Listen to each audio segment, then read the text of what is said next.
پیچھے سے لڑکی. ہاں پوچھو. میرا نام شافیہ تم یہاں ہو کامران تو اس کے ہے. بعد تم اپنے سے پیچھے والی کو دے دینا, اپنا سوال پوچھ لو پہلے. جی, اور میرا سوال یہ ہے کہ حضور صلی اللہ علیہ وسلم نبوت سے پہلے کس طرح عبادت کرتے تھے؟ کس طرح بات کرتے تھے؟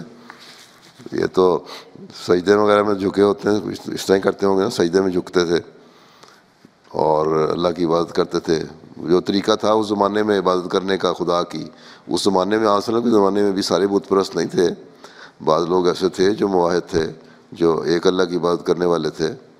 ان کا اپنا ایک طریقہ تھا بیٹھ کے, ہیں تو وہ اسی طرح کرتے ہوں گے. یہ تو اللہ تعالیٰ نے پھر بعد میں طریقہ سکھایا کہ نماز پڑھنی ہے کس طرح پڑھنی ہے, کس مختلف پوسچر نماز کے سکھائے ہیں. تو اس وقت سجدے وغیرہ میں جاتے ہوں گے, جھکتے ہوں گے, بیٹھتے ہوں گے. بس جو اظہار تھا ایک اللہ تعالیٰ کی عبادت کرنے کا اس زمانے میں طریقہ کار رہا ہے, جو اس کے مطابق کرتے تھے.